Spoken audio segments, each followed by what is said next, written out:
Alors on se retrouve aujourd'hui pour une vidéo très spéciale où je vais vous partager encore une fois une analyse complète sur mon dernier trade aux $. Je vais vous montrer concrètement comment est-ce que j'ai construit et exécuté ce plan de A à Z. Vous allez découvrir toute ma réflexion étape par étape, comment une idée macro a réussi à se transformer en opportunité concrète, comment est-ce que j'ai pu utiliser l'analyse fondamentale et technique pour exécuter cette opportunité. Je vais également vous montrer comment j'ai géré la position en fonction des événements fondamentaux majeurs du côté US et comment j'ai su sortir au bon moment pour toucher mon TP final. Sachez bien qu'aujourd'hui, la plupart des traders n'ont pas de méthodologie claire et ne savent pas réellement comment bien trader avec un système précis. Et dans cette vidéo, je vais donc vous montrer exactement le mien, comment est-ce qu'un cadre simple, reproductible, qui combine encore une fois fondamental et technique, et bien évidemment une bonne gestion trade, m'a permis de prendre quasiment plus de 3,5 R sur ce trade. Donc encore une fois, n'oubliez pas de regarder la vidéo en toute entièreté pour un maximum de valeur. Si elle vous a plu, mettez le petit pouce bleu, mettez un petit commentaire si vous avez des questions. Et sur ce, on se retrouve tout de suite sur mon écran. Les amis, on se retrouve du coup sur mon écran. Vous allez assister aujourd'hui à une réelle masterclass où je vais vous décortiquer encore une fois le dernier trade que j'ai pris sur Aussie Dollar, où je suis resté pendant quasiment 2 semaines dans ce trade là. Je vous expliquais de A à Z comment est-ce que j'ai pu exécuter ce trade, comment est-ce que je l'ai managé par rapport à différents événements économiques majeurs du côté US. On est passé à travers différents événements comme le Jackson Hole, les données d'emploi NFP, les données CPI et le FOMC. Donc je vous ai tout décortiqué encore une fois dans cette vidéo. On va passer à travers tous ces événements là. Je vais vous montrer exactement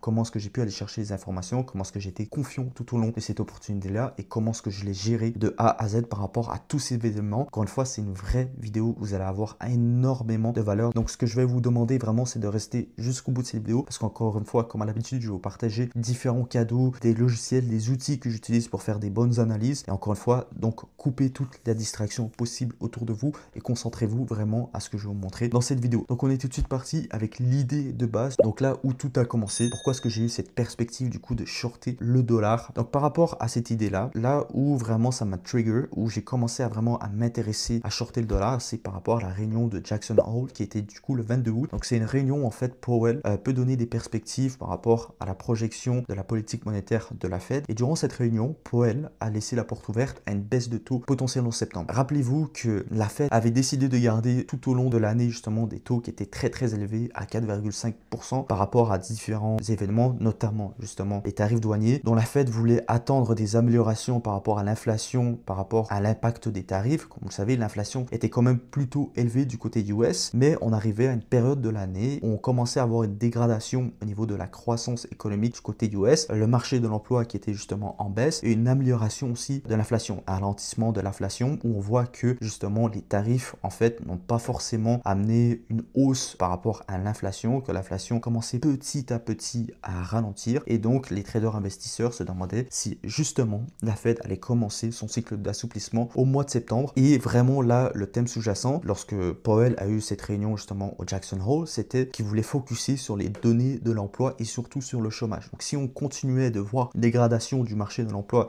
un taux de chômage qui était plutôt élevé, une inflation qui continuait potentiellement à ralentir et à s'approcher des 2%, même si on était encore loin, potentiellement on pouvait commencer un cycle d'assouplissement au mois de septembre. Il y avant justement le FOMC donc du 17 septembre, on avait différents événements importants, notamment les données NFP de septembre, les données d'inflation. On va passer à travers juste avant. Mais suite à cette annonce-là du Jackson Hole, la plupart des traders investisseurs ont commencé à avoir une perspective de shorter le dollar. Et donc on a eu une première réaction assez agressive sur un short de dollar. Là, je vous ai montré un screen justement sur Aussie Dollar, donc c'était le 22 août, où on peut voir Aussie Dollar remonter justement à la hausse. On peut voir cette grosse réaction, je pense que c'était une centaine de pips, ouais, quasiment 80 pips suite à cette réunion-là, où la plupart des traders investisseurs ont commencé à shorter le dollar. Et maintenant, ce qu'on attendait vraiment, c'était le scénario anticipé, c'était de savoir si on allait assister à 2 ou 3 baisses de taux possibles avant la fin d'année 2026. Donc, on ne savait pas si on allait cut de 2 fois, par exemple, de 25 points ou si on allait cut de 75 points avant la fin d'année. Et donc, le thème sous-jacent, c'est le thème macro majeur sur lequel les traders investisseurs vont s'appuyer pour potentiellement pré-shot un petit peu les différentes réunions de la Fed. C'était justement les données d'emploi et de chômage qui arrivaient très prochainement, donc début septembre. Donc maintenant, qu'est-ce qui se passe ensuite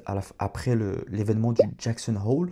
On est la première semaine de septembre où on commence potentiellement, où là je commence à avoir vraiment des confirmations macro intéressantes de shorter le dollar, où je m'intéresse aussi d'un point de vue technique à vouloir exécuter un trade sur Aussie Dollar. Donc ma perspective, c'était pas forcément d'acheter du dollar australien, mais c'était plutôt de shorter le dollar. Et d'un point de vue technique, ce qui me semblait le plus clean à ce moment-là, c'était d'acheter le dollar australien face au dollar américain tout simplement. Donc le 2 septembre, en fait, fait, c'est la première semaine de septembre. On a plusieurs événements importants. On a tout simplement aussi l'ISM manufacturier et différentes données de l'emploi. Donc, la première événement majeur de cette semaine-là, c'était l'ISM manufacturier. Donc, c'est tout simplement une donnée par rapport à la croissance économique des États-Unis où on voyait tout simplement une 6e contraction consécutive. Donc, ça montrait tout simplement un ralentissement clair de l'activité économique. Et comme on peut le voir juste ici, on tombe vraiment là en dessous du seuil de 50, donc à 48,7 par rapport à 49 qui est attendu. On s'attendait au plus bas à 47,4, le high 51. Le previous, vous pouvez voir, on était à 48. Donc, on est encore une fois en contraction sur les données au niveau de la croissance économique du côté US. Et on peut le voir, hein, depuis le mois de mars 2025,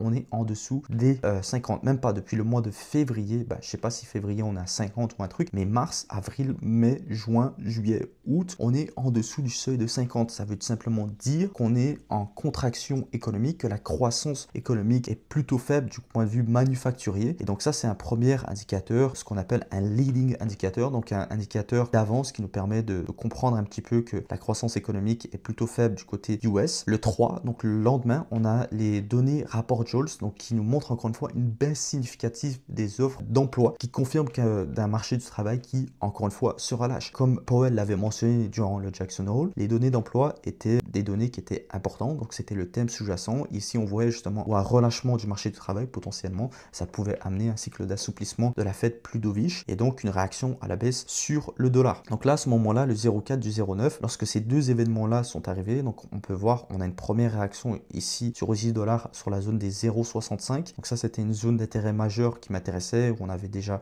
cassé cette zone un peu de résistance à la hausse. On avait testé la zone des 0,656, on est venu retester. À ce moment-là, à la suite des données justement manufacturiers et du rapport emploi JOLTS, on a eu cette première réaction et moi j'attendais justement que le prix revienne sur ma zone des 0,5 Fibonacci pour être exécuté en ordre limite avant les données du NFP, parce que tout simplement je cherchais une réaction assez rapide avant les données du NFP pour pouvoir sécuriser ma position avant. Et si on avait encore une fois une dégradation lors des données NFP, on aurait pu avoir une réaction potentielle haussière. Donc c'était un petit peu mon idée par rapport à ce trade là lors de l'exécution un petit peu sur ce trade. Donc on a parlé des données manufacturiers et on va regarder maintenant les données JOLTS où on est sorti à 7 181 000 par rapport à 7 378 000. Donc ça, c'est ce que on s'attendait par rapport à cette donnée. Le low était à 7 030, le high était à 7 560 et le previous, donc par rapport au mois passé, on était à 7 357 000. Donc on est encore une fois, comme je l'ai mentionné juste ici, confirme un marché du travail qui se relâche. Donc la lecture générale, c'est qu'on a une croissance qui est plutôt faible, un emploi en ralentissement et une probabilité d'une cycle de baisse de taux renforcée. Donc billet toujours négatif sur le dollar. Donc là, le prix réagit assez bien. Justement, j'aurais pu être exécuté vraiment sur la zone des 65 si j'avais eu un meilleur point d'entrée. Mais encore une fois, j'ai placé mon stop correctement. Donc juste ici, qui invaliderait tout simplement mon scénario. Et on peut voir tout simplement que je suis déclenché et que ça, justement, c'est juste avant. Je pense que je l'ai noté. Voilà, 1 heure avant les données du NFP, le prix était rendu là. Donc j'ai placé tout simplement mon stop loss à break-even parce qu'on ne sait pas, je ne peux pas prédire, j'ai pas une boule de cristal qui va me dire bon, les données vont sortir en surprise haussière et du coup le prix va aller contre moi, ou les données vont sortir ultra faibles et on va avoir une réaction assez agressive à la hausse. Donc encore une fois, je préfère sécuriser ma position à break-even et avoir un risque free. Maintenant, qu'est-ce qui se passe le 0,5? Donc suite aux données du NFP, on peut voir qu'on a eu une belle réaction haussière, donc ce qui est plutôt positif pour ma position, et on va analyser un petit peu ce qui s'est passé. Donc le 5 septembre 2025, le NFP, donc point décisif, on voit un rapport qui est très baissier. On va aller voir les chiffres juste après. Une surprise à la baisse sur l'emploi. On voit le chômage à la hausse. Donc comme je vous l'avais montré juste avant, le thème sous-jacent lors de l'événement Jackson Hole, c'était les données de l'emploi et surtout le chômage. C'était les deux points importants que Powell voulait regarder pour sa perspective politique monétaire. Et donc si on voyait une dégradation, ça pouvait augmenter les probabilités que la Fed baisse les taux et qu'au lieu de baisser 2 fois, on baisse 3 fois les taux avant la fin d'année 2026. Donc ça, c'était bon. Salaire horaire annuel révisé à la baisse, impact direct, pression supplémentaire sur le dollar. Donc bien évidemment, on continue de voir le dollar à la baisse et les probabilités justement d'un cycle des baisses de taux pour le mois de septembre est passé à plus de 90%. Confirmation totale de mon billet dollar à shorter. Donc je suis plutôt confiant de garder cette position encore une fois sur Aussie dollar et on peut analyser encore une fois ensemble. Pour ceux qui vont me demander, ça c'est un calendrier économique avancé que j'utilise sur Financial Source. Donc si on analyse ensemble, on voit que le non-farm payroll, donc c'est l'événement, c'est vraiment ça qu'il faut regarder. Le NFP, on sort à 22 000 emplois, ce qui est ultra faible. On s'attendait à 75 000, donc on s'attendait encore une fois une baisse. Le plus haut s'attendait à 144, le plus bas à 0. On sort vraiment à la baisse. Donc 22 000 nouveaux emplois créés, ce qui est ultra faible, ce qui nous montre vraiment un marché d'emploi US très faible. On voit aussi que le unemployment rate, donc le taux de chômage qui augmente à 4,3% par rapport à 4,2% le mois précédent. Donc taux de chômage qui augmente. Donc encore une fois, un autre indicateur qui nous montre que le marché de l'emploi est en baisse côté US. Donc plutôt content par rapport à ma position et on voit vraiment cette réaction à la hausse. Et ensuite, on a une réaction baissière tout simplement. Donc le 11 du 09 2025, l'autre événement majeur que j'attendais, c'était tout simplement les données du CPI. Donc données du CPI qui étaient très importantes aussi. Donc qu'est-ce que j'ai mis ici? L'inflation, donc les chiffres sont sortis conformes aux attentes, c'est-à-dire qu'on n'a pas une surprise haussière. La Fed estime que le ralentissement économique plus faiblesse de l'emploi suffisent à contenir l'inflation. Donc il ne prévoit pas une augmentation, encore une fois, de l'inflation. Au niveau du chômage, les données sont bien en dessous du consensus. Semaine avec plus de demandes de chômage depuis plus d'un an. On va voir ensemble ce qui s'est passé juste ici. On confirme un relâchement marqué du marché du travail. On accentue la pression baissière sur le dollar. Donc la lecture générale, c'est qu'on voit aucune remise en cause du cycle d'assouplissement pour la semaine d'après où on a le FOMC et le dollar reste structurellement affaibli. Donc jusqu'au 11, il n'y a pas grand chose qui se passe comme on peut le voir sur le marché. On a eu cette réaction à la hausse, puis on a eu la recorrection logique, puis après le prix s'est baladé jusqu'à ma zone des 0,66. Et avant les données du LFI, justement, qu'est-ce que je fais? Je place mon stop loss, je traîne mon stop loss encore plus en profit à 0,66 R. Et donc, si on analyse ensemble les données d'inflation, donc on a plusieurs données d'inflation, on a le CPI justement d'un point de vue YYR qui veut dire yearly, donc de point de vue annuel, qui sort justement à 2,9% par rapport à ce qu'on prévoyait. Le plus bas était à 2,7, le plus haut était à 3,1 et le previous c'était à 2,7. Donc on monte légèrement, mais encore une fois, c'était quelque chose qui était prévu. Le CPI d'un point de vue monthly monte légèrement aussi à 0,4% par rapport à 0,3. Mais encore une fois, ça n'a pas réellement eu d'impact par rapport à la perspective. On continuait de prévoir une baisse en septembre, une potentielle continuation de cycle d'assouplissement parce qu'encore une fois, le thème sous-jacent, le thème majeur du côté US, c'était encore une fois les données d'emploi et de chômage. Et surtout, comme je l'ai mentionné ici, les chiffres sont conformes aux attentes. Ok, donc il n'y a pas de surprise réellement haussière et plusieurs membres de la Fed, donc plusieurs décideurs, ont simplement avouer que voilà, il y avait un ralentissement économique et justement des données d'emploi qui étaient plus faibles. Donc ça suffisait par rapport à contenir l'inflation. Donc on ne prévoyait pas encore une fois de hausse. Et ce qui a vraiment amené une certaine réaction par la suite à la hausse, donc une continuation haussière sur Aussie Dollar, c'était cette donnée-là. Donc les données simplement de demande de chômage qui ont explosé à la hausse durant cette semaine. On est sorti genre à 258 000 ou 260 000. Je ne sais pas si je l'ai sur le screen. Voilà, ici. Donc Endless Jobless Claim qui sont sortis à 263 000 par rapport à 235 000. Le plus bas était à 229 et le plus haut était à 244. Donc par rapport à une semaine, c'est énorme. On voit vraiment une hausse des demandes de chômage et c'est pour ça qu'on a eu cette réaction vraiment assez agressive à la hausse. C'est parce qu'on sort en surprise. Donc on voit encore plus une dégradation du marché de l'emploi. Donc ça accentue encore une fois la pression à la baisse sur le dollar. Et comme je vous ai mis ici, ça c'est un screen que je vous ai sorti de Trading Economics où on peut voir justement sur ce graphe-là que depuis octobre 2024, on n'est jamais sorti. Ça c'était octobre 2024, on est sorti à 258. Là on est sorti à 263. Donc c'était le plus haut niveau depuis plus d'un an. Donc encore une fois, une dégradation au niveau de la croissance économique du côté US. Encore une fois, l'emploi qui est ultra faible. Donc ça augmente fortement les probabilités d'un cycle d'assouplissement plus dovish de la Fed. Et donc, prochain événement majeur qui arrive, c'est simplement le 17 septembre 2025. Donc, le FOMC et la projection. Donc, projection, pourquoi? Parce que durant cette réunion-là, cette réunion était très attendue parce que c'était aussi une réunion où on attendait aussi les projections des décideurs de la Fed par rapport à ce qu'ils attendaient au niveau justement des taux d'intérêt.